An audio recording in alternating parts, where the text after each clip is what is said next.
আজকে আন্দোলনে যাব, তুমি আমাকে মাফ করে দিও। আমি বুঝতে পারি নাই, আব্বু তুমি আমার কাছে মাফ চাচ্ছ কেন? আব্বু তুমি জানো না আমি আজকে যে আন্দোলনে যাব? তো আমি বললাম যে বাবা যাও না, দেশের পরিস্থিতি ভালো না। বলে না বাবা আমি আজকে আন্দোলনে যাব। তার মায়ের কপালে চুমু দিয়ে বললো, আম্মু আমাকে দোয়া করে দাও, আয়াতুল কুরসি পড়ে ফু দিয়ে দাও, আল্লাহ যেন আমাকে শহীদ হিসাবে কবুল করে। তার মাকে সর্বশেষ বলে দিল, আমি সবাইকে মাফ করে দিয়েছি আম্মু।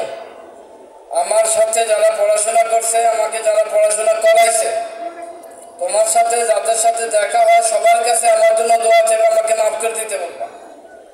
আমি সম্মানিত শিক্ষক মণ্ডলীর দৃষ্টি আকর্ষণ করছি, ওসমানকে যারা ভালোভাবে চিনেন, ব্যক্তিগতভাবে চিনেন, যেসব শিক্ষকরা ওসমানকে পড়াশোনা করাইছেন ওসমানের কথা মতো, আল্লাহর হস্তে ওসমানকে মাফ করে দিয়ে। তো ওসমান বলল, আম্মু আমি বাসায় 8,000 টাকা রেখে গেছি, দেশ যদি স্বাধীন হয়ে যায় তুমি এলাকার মানুষের মিষ্টি খাওয়াই দিও, আমি যদি আর আসতে না পারি। এবং সে তার মাকে বলে গেছে, আমার যদি লক্ষ্মীপুর থেকে লাশ আসে তাহলে আমাকে রক্তমাখা জামা সহ দাফন দিয়ে দিয়ে। তার আম্মায় বললো, কেন আম্মু? আপনি জানেন না শহীদদেরকে দাফন করেন, ধোয়ায় না। বাবা এরকম কথা বললে তার অনুমতি দিতে পারি না। না আম্মু আমি চলে।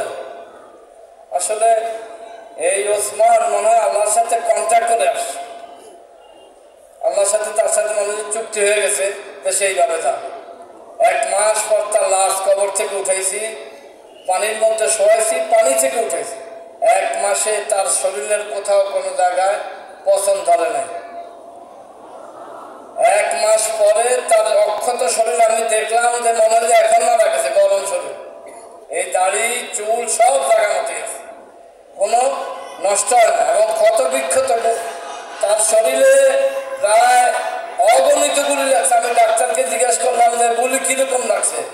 আপনার ছেলের পিছনে এবং সামনে গুলি আর গুলি, আপনার ছেলের বাঁচানো যাইত না, অসংখ্য গুলি লাগছে তার শরীরে। তো এই জালিম সরকার, এই ফেরাউন সরকার আমাদের বুক খালি করে দিচ্ছে। আমরা এই শহীদদের বিচার কামনা করছি। আপনারা কি বিচার চান? এই জমিনে সার্থকতা তখনই আসবে এই শহীদের যখন বিচার হবে।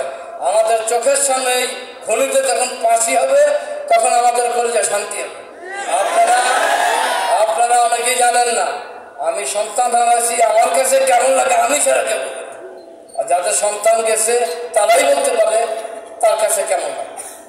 তো সম্মানিত উপস্থিতি, আমার ছেলের জন্য দোয়া করবেন, আল্লাহ পাক যেন তাকে